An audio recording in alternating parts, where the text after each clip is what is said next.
Patrick Hughes की science fiction action thriller war machine को देखने के दो तरीके हैं।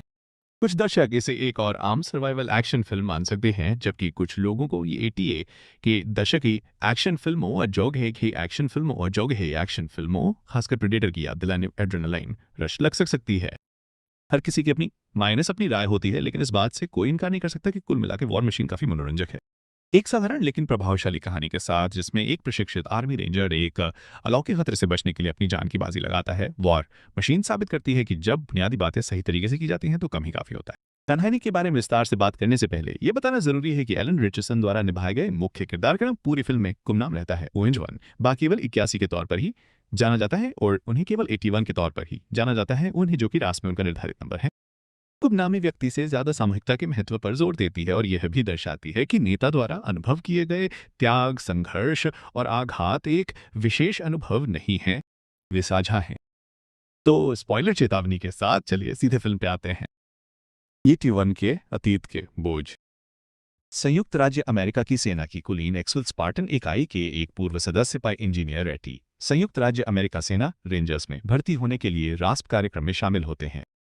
पूरी दुनिया में सबसे कुलीन प्रकाश पैदल सेना इकाई 81 अपने 5वें और अंतिम प्रयास में अपने रास्प एडेड मिशन को पूरा करता है, क्योंकि यह पता चलता है कि उसने पिछले 2 वर्षों में लगभग पूरे समय इस लक्ष्य को हासिल करने में बिताया। उसकी प्रेरणा एक पिछली त्रासदी के दर्दनाक अनुभव से आती है। जैसा कि पता चलता है कि 2 साल पहले अफगानिस्तान के कंधार में एक एक्सफिल्ट्रेशन मिशन के दौरान 81 के हमले में खो दिया ने अपने प्यारे छोटे भाई को तालिबान के हमले में खो दिया था।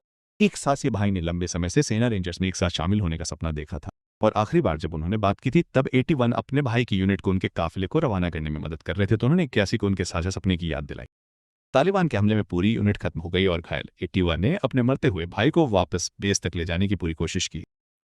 हालांकि बेस पहुंचने से ठीक पहले 81 थकान से गिर पड़े और उनके भाई की मौत हो गई। मानव घात में अकेले बचे होने का पीटीएसडी काफी नहीं था। 81 को उनकी बहादुरी के लिए सिल्वर स्टार से सम्मानित किया गया, जो वास्तव में उन्हें इस बात की क्रूर याद दिलाता था कि वो अपने भाई को बचाने में नाकाम रहे थे। अक्सर पैनिक अटैक और दबी हुई भावनाओं के कारण रातों की नींद हराम होने के कारण हासी ने अपनी गिरती मानसिक स्थिति के बारे में खुलकर बात नहीं करने का फैसला किया और थेरेपी भी नहीं। अपने भाई की आखिरी इच्छा पूरी करने के लिए उसने पूरी तरह से आर्मी रेंजर्स में शामिल होने पर ध्यान केंद्रित किया। उम्मीद थी कि उसे इस त्रासदी से बेहतर तरीके से निपटने में मदद मिलेगी।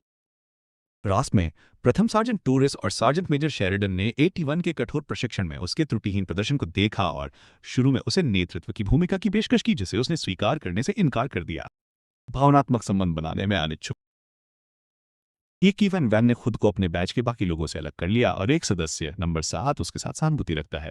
2 महीने के प्रशिक्षण अभ्यास के अंतिम चरण के दौरान अक्कासी ने खुद को मौत के करीब जाने के लिए काफी मेहनत की, जब टोरिस और शेरिडन ने उसका सामना करने का फैसला किया। वे जानते हैं कि 81 अपनी अपंग मानसिक स्थिति के बारे में सच्चाई छिपा रहा है, और कोई फर्क नहीं पड़ता कि वो शारीरिक परीक्षणों में कितना अच्छा प्रदर्शन करता है। बिना अस्थिर मानसिक स्थिति के अपने आघात को संसाधित करने में सक्षम हुए वो अपनी इकाई के लिए एक बोझ है। वे उसे स्वैच्छिक अवकाश पर पद छोड़ने की पेशकश करते हैं, लेकिन जिद्दी 81 फिर भी मना कर देता है।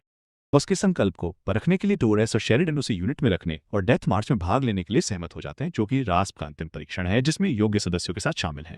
इस बीच समाचार रिपोर्ट में एक अजीब अलौकिक संरचना के पृथ्वी के वायुमंडल में प्रवेश करने की खबर आने लगती है। एक एलियन खतरे का आगमन, संतरी का गठन। अंतिम मिशन में 81 को उसकी यूनिट का नेता नियुक्त किया जाता है और असाइनमेंट के एक भाग के रूप में, जो एक नकली परिदृश्य के रूप में सेट है, उसे अपने साथी रेंजरों को एक विशिष्ट क्षेत्र में एक दुर्घटनाग्रस्त पायलट को बचाने के लिए ले जाना है और उन्नत विमान को दुश्मनों के हाथों में पड़ने से बचाने के लिए नष्ट करना है। 81 को उत्साहवर्धक बातें हैं, नेताओं को दी जाने वाली जिम्मेदारियों के बारे में अच्छा नहीं लगता है और 7 में उसकी मदद करता है और 7। हालांकि जब कोई दुर्घटनाग्रस्त विमान के लिए एक एलियन अंतरिक्षयान पाई ईश्वरी युद्ध मशीन को गलत समझता है तो चीजें अजीब हो जाती हैं। यूनिट के सदस्य इसे उड़ाने की कोशिश करते हैं, जिससे तंत्र सक्रिय हो जाता है, जो उन पर एक क्रूर हमला करता है, गोलियों और बमों की बौछार करता है। यह उल्लेख करना आवश्यक है कि युद्ध मशीन द्विपाद संतरी तंत्र, स्टार वार्स की डीटी श्रृंखला के ड्रॉयड और टर्मिनेटर श्रृंखला के T1 और एफअपॉन के इकाइयों से प्रेरित है। जिस तरह से ये अपने आस-पास के वातावरण को नीले रंग से स्कैन करता है और अपने विरोधियों की जैविक संरचना को महसूस करने पर एक लाल लेजर प्रदर्शित करके लक्ष्य पर लॉक हो जाता है।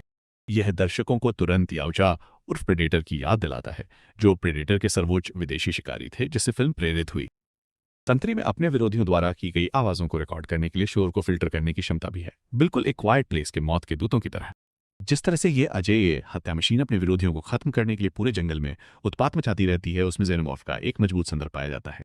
ये परमाणु ऊर्जा से चलने वाले पैसिफिक रिम जैगर की नकल करते हुए एक भयानक पल्स एनर्जी अटैक भी करता है।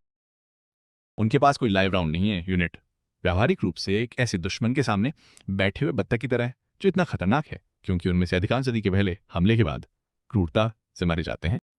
गिरोह में कुछ सदस्यों ने अनुमान लगाया कि एक हथियार परीक्षण अभ्यास या विदेशी दुश्मनों का आक्रमण है, और बहुत देर बाद उन्हें एहसास हुआ कि खतरा विदेशी मूल का है। कई भयावह स्थिति को देखकर 81 को डीजे वू की अनुभूति होती है, लेकिन किसी तरह मशीन से बचकर अपनी यूनिट को सुरक्षित स्थान पर ले जाने में कामयाब हो जाता है।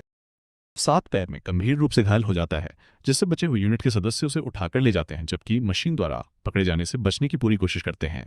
एक बिंदु पर टीम को पता चलता है कि जिस यूनिट को नकली परिदृश्य में उनके विरोधी के रूप में कार्य करना था, वो मशीन की क्रूर हमले में नष्ट हो गई है। अपने साथियों की हताशा और हताशा को जानते हुए भी R81 उन्हें सलाह देता है कि वे अपनी भावनाओं को दबाकर बेस पर लौट जाएं और रेंजर्स को हमले के बारे में आगाह करें। हालांकि यूनिट का एक सदस्य कैसी ह्यून को ओज की भावनात्मक कमजोरी को श्रेष्ठा की भावना समझकर डांटता है, जिससे 81 भड़क जाता है और अपने जीवन के सबसे बुरे पलों के बारे में बताता है।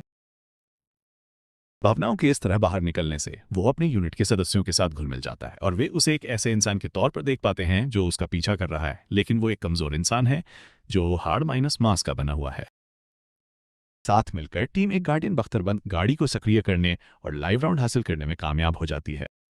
सेंट्री का पीछा करने में काफी समय लगता है, लेकिन 50 कैलिबर की गोलियों के बाद भी सेंट्री को कोई नुकसान नहीं पहुंचता और गाड़ी पूरी तरह से तबाह हो जाती है। यूनिट के सभी सदस्य मारे जाते हैं और 81 और 7 अकेले बच जाते हैं। बचे हुए लोगों का अपराध बोध और पछतावा एक बार फिर लौट आता है, क्योंकि 81 को लगता है कि उसने अपनी यूनिट को विफल कर दिया है। क्या 81 ने आखिरकार सेंट्री को हरा दिया? किसी तरह साथ सुरक्षित स्थान पर पहुंच जाता है। 81 टूट जाता है और अपनी दबी हुई भावनाओं के बारे में उससे बात करता है। स्टीवन उसे यह कहकर सांत्वना देता है कि उसने अपनी यूनिट को कभी नहीं छोड़ा, जो उनके मिशन की सफलता से ज्यादा मायने रखता है। 7 बताता है कि उसने 81 को पहले दिन से पहचान लिया था, क्योंकि उसके आर्मी साथी 81 के भाई ने भी 81 के शरीर पर टैटू बनवाया था।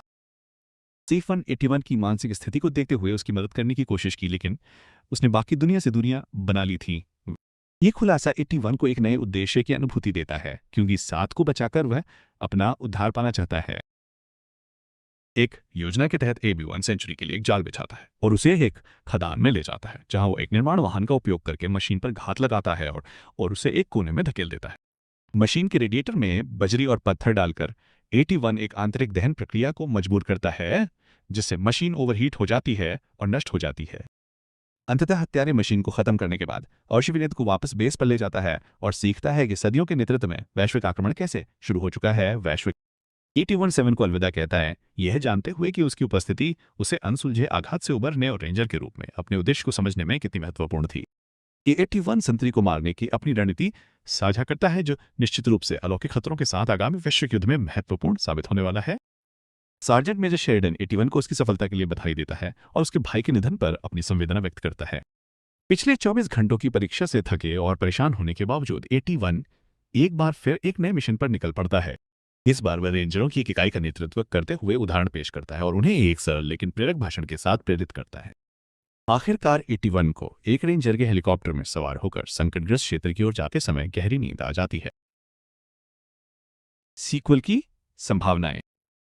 फिल्म के आखिरी पलों में दिखाया गया कि रेंजर सैनिक नष्ट हो चुके संतरी तंत्र के कुछ हिस्सों को बेस पर ला रहे हैं, और अगर स्वतंत्रता दिवस ने दर्शकों को कुछ सिखाया है, अपने खुद के उन्नत शस्त्रागार का निर्माण करने जा रही है, अपने खुद के उन्नत शस्त्रागार का निर्माण करने जा रही है, ताकि आक्रमणकारियों को उनके ही साधनों से खत्म किया जा सके। इसके अलावा इन शताब्दियों को नियंत्रित करने वाली खदानें, जो मूल रूप से बिना पायलट वाले ड्रोन हैं, का अभी तक खुलासा नहीं हुआ है। अगर सीक्वल रिलीज होता है तो हमें उन एलियन आक्रमणकारियों की असली प्रकृति और उपस्थिति का पता चल सकता है, जो पहली बार शताब्दियों को नियंत्रित कर रहे हैं।